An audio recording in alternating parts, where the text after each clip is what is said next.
Akan diadakan pelepasan jenazah oleh keluarga.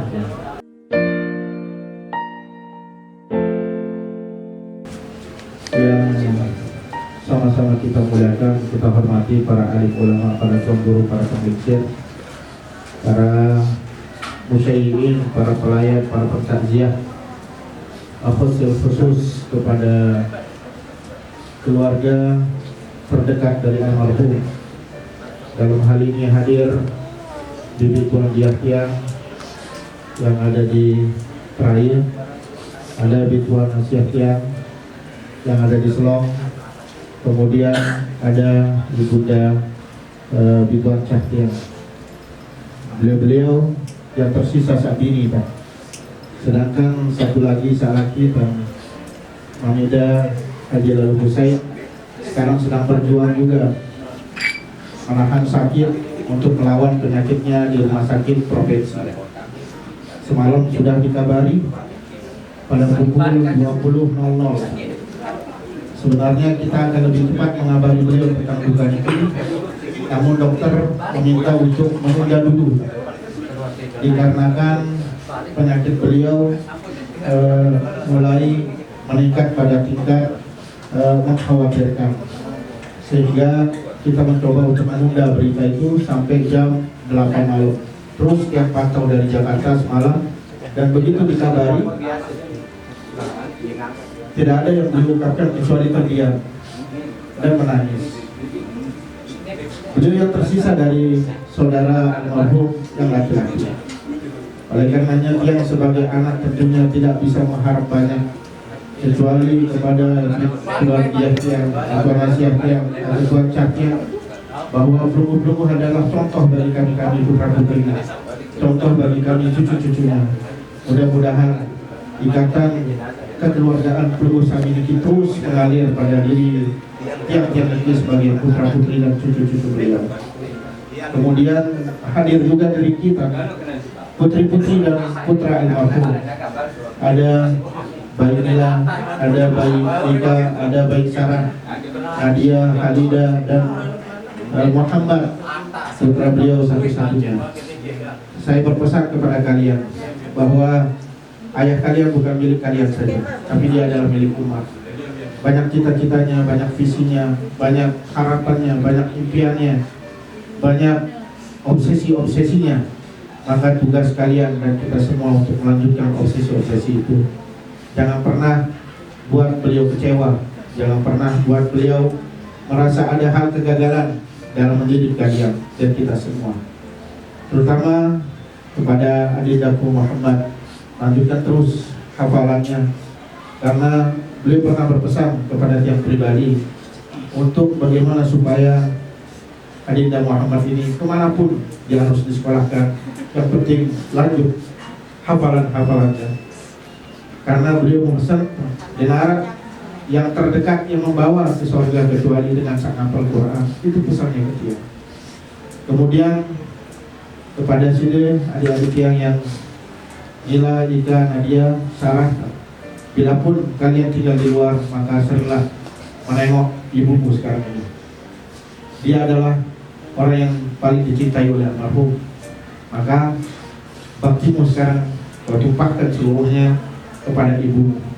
Lakukan nasihat-nasihatnya, lakukan taujih-taujihnya selama beliau masih hidup kepada kita semua.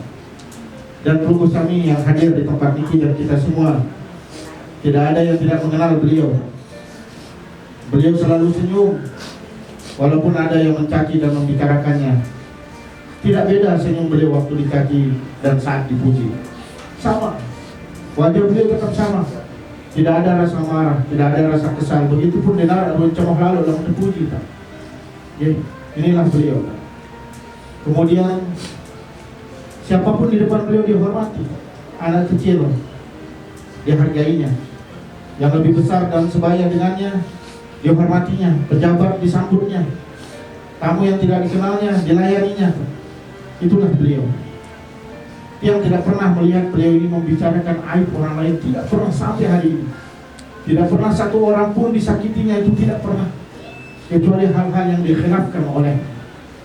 Dan tidak pernah beliau memotong pembicaraan orang lain, kecuali orang itu selesai berbicara barulah beliau menjawab. Misalnya salah, beliau jawab dengan begitu hikmah. Tidak pernah ada orang yang tertemui seperti beliau. Tawaduknya, waktu dia ngiring beliau umrohan, begitu selesai tawaf, satu pertanyaan besar dia kepada beliau, Mitwar, maka dedek kayu ngajahan dari luar, dari majelis-majelis taklim, meratat tombol lain. Tapi jawaban beliau, dia ketahui, itu ketawa doa yang luar biasa.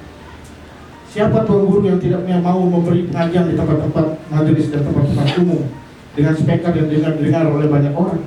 Tapi beliau tetap bilang cukup jadi majelis doa. Beliau mengajar santri-santrinya di majelis.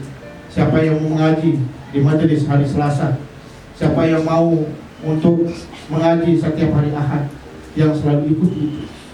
Dan itu yang diucapkan di Makkah, diketahui. Bahkan kewaraannya itu terlihat saat Ampuraya. Pernah beliau mendapatkan pucat umroh bersama para tuan guru Lombok Barat. Pucat itu dipegang terus, bahkan dipanggilnya tiang untuk diminta untuk berbeda terpulangkan. Tiang bilang jangan, orang tersinggung. Dan yang memberi ini bukan orang main-main, nomor 1 di Lombok Barat, pejabat nomor 1. Belum bilang dek, ya ketulakan, dek semal, lunasan itu. Kasih tiang satu alasan agar tiang bisa menjawab kenapa sih dia menolaknya. Apa jawaban beliau? Dia kesemal kerepotan, dia kesemal kerepotan. Sehingga malam hari itu hujan-hujanan, tiang mau iring beliau dengan mobil untuk mengembalikan pucat itu. Tapi apa? Beliau minta gurunan, sirmalikan gurunan teh boceng. Karena mungkin saat itu dia masih di Lombok Barat sebagai DPR, mungkin takut akan ada hal-hal lain terjadi pembicaraan dialognya dengan bupati saat itu. Nah, begitu beliau, sehingga beliau memanggil tiang besok paginya dan mengatakan wah ketulakan pucat Bupati, lewat area umrah kasih kamu, dan 2 minggu selanjutnya tiang mengiring beliau. Luar biasa. Dan itu tidak diketahui oleh siapapun pengembalian itu, dengan cara yang sangat baik tanpa menyinggung siapapun. Inilah beliau. Jadi luar biasa. Kemudian yang juga tidak pernah dia mengenal orang seperti beliau ini kita. Hatta istri dan putri-putrinya bertanya, Mi berbeda demakin, Mi berbeda keadaan. Saat-saat beliau kritis, sangat kelihatan hanya tulang belulang beliau kelihatan. dagingnya nggak ada. Ketua Agus bertanya, Mituan Unasa, keadaan. Semua kita bertanya, jawabannya hanya satu, sholah kanaka. Sholah, mai idaku, sholah, mai idaku. Walaupun tangan kirinya atau tangan kanannya memegang perutnya karena levernya begitu mengganas dan sakit. Gak ada orang seperti beliau yang mengadu, mengeluh saat sakit. Niki detawah dengah beliau niki bilang aduh. Detawah dengah beliau ini bilang sakit. Detawah dengah beliau ini mengatakan apa penyakitnya. Beliau hanya mengatakan sholah, mai idah, sholah, mai idah. Kecuali ketidakperdayaannya pada hujan-hujan sore malam hari itu, kemudian diangkat oleh gurunan dan dibawa oleh Ketua Agus ke dokter, dan itu dipaksakan. Kalau tidak beliau akan bertahan melawan penyakit. Dan beliau selalu malikan tiang tengah malam untuk mengatakan, Adipati aruan teh yang tamu agung datang. Yang bingung ucapan apa ini? Adipati aruan teh yang datang tamu agung masih sholat langan saule minum bahasa. Tiang selalu mengiyakan, gih Tuhan masih, sambil tiang meraba apa ucapan kata-kata itu, apa ucapan, apa artinya. Selalu itu diucapkan, Adipati yang datang tamu agung, Adipati yang datang tamu agung. Kita haruan atau masih bagus langan saule langan tule itu. Tiang selalu jawab, gih Tuhan, bikin kemalam, bikin betutup selapun, dia bilang. Mesari dulu, besok kita keluar. Itu yang ucapkan di rumah sakit. La haula wala quwwata illa billahil aliyyil azim.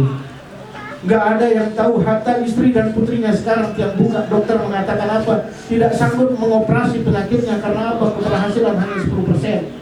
Hatinya berfungsi 30%. Kalau dioperasi fatal akibatnya. Itu yang kami tahu hanya Tiang dan Ketua Agus. Sebelum Tiang berangkat ke Jakarta, Tiang diskusi dengan keluarga untuk dipasangkan selang nutrisi dan penyakit levernya. Di sana dokter mengatakan kepada Tiang apa? Sanggup, Tiang nanya, kalau dipasangkan ini Pak Dokter durasi bertahannya berapa waktu? Dokter mengatakan maksimal 4 hari. Maksimal 4 hari, dan itu Tiang rahasiakan. Hanya Tiang yang tahu, tidak Tiang sampaikan kepada Tuan Nur, Tiang tidak Tiang sampaikan ke Ika yang nunggu waktu itu. Tiang hanya bilang selama ada ikhtiar, ayo lakukan. Walaupun dokter mengatakan maksimal bertahan 4 hari, dan hitungan Tiang hanya bertahan 3 hari. Yang pertama kita memilih Yogyakarta hanya untuk pelepasan putra Tiang lalu Adit, lantas yang balik lagi ke sini karena hitungan dokter itu 4 hari. 4 hari. La haula wala quwwata illa billah. Dan akhirnya hari ini beliau akan meninggalkan kita, dan saatnya kita akan bawa beliau ke masjid dengan semua kenangan-kenangan yang ada pada diri beliau dan untuk kita semua. Hikmahnya adalah kita harus melanjutkan cita-cita besar beliau. Banyak ucapan-ucapan beliau yang tidak terungkap, namun beliau ucapkan dengan tingkah laku, beliau ucapkan dengan isyarat perilakunya, dan itu yang harus kita lanjutkan. Ingat Tuan yang Tiang cintai, adik-adik Tiang Lila, Ika, Sarah, Nadia, Halida, lalu Muhammad, ikhlaskan dia, Tuan dia, Tuan Asia, kakek Tuan Cah, dan semua keluarga, ikhlaskan. Sekarang adalah Allah Subhanahu wa Ta'ala akan mencabutnya. Idza aradallah, idza ahadallahu 'abdan ibtalah. Kalau Allah mencintai seseorang, maka tandanya dia sedang diuji saat-saat ini. Dan hari-hari ini kami keluarga sedang diuji. Tuan Musa yang sedang melawan penyakitnya di rumah sakit sana, dan sekarang kakaknya mendahuluinya. Dan mudah-mudahan yang tersisa selalu dalam keadaan sehat walafiat. Sekali lagi kita memohon kepada keluarga keikhlasan, dan kita semua ikut mengiringinya dengan doa. Kita akan kafankan, kita akan tutup, dan kita akan bawa ke masjid. Kita berikan kepada umat untuk menyolatkannya, dan kita serahkan kepada Allah Subhanahu wa Ta'ala. Ucapkan dalam hati kita, wada'an ya abi, wada'an ya ammi, wada'an ya syekhi. Selamat berpisah wahai ayahku. Selamat berpisah wahai syekhi. Selamat berpisah. Tidak ada lagi contoh yang diberikannya kecuali dalam kenangan-kenangannya. Wada'an ya abi, wada'an ya ammi, wada'an ya syekhi. Selamat jalan ayahku, selamat jalan pamanku, selamat jalan guruku. Kami sebenarnya masih ingin belajar darimu lebih banyak lagi, tapi saat ini kau takdirkan lain ya Allah. Mari kita ikhlaskan dia. Sesungguhnya Allah yang memiliki segalanya, dan akan kembali kepada Allah Subhanahu wa Ta'ala. Ini saja Tiang. Kemudian terima kasih, ucapan beribu-ribu terima kasih kepada guru kami yang sudah membantu.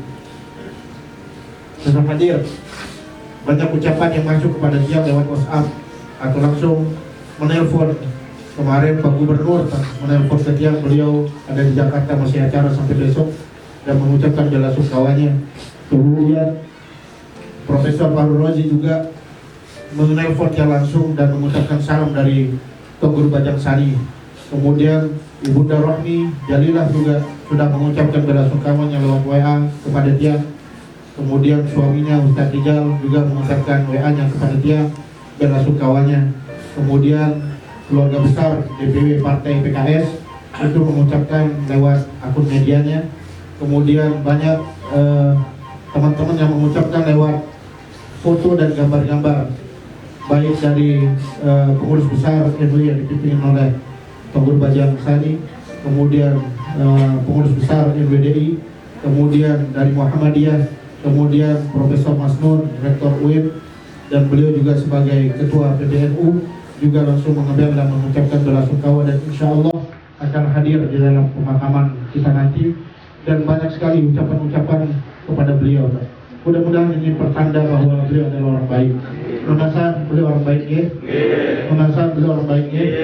Menasan beliau orang baik ya. Ini saja dari dia. Terima kasih. Assalamualaikum warahmatullahi wabarakatuh.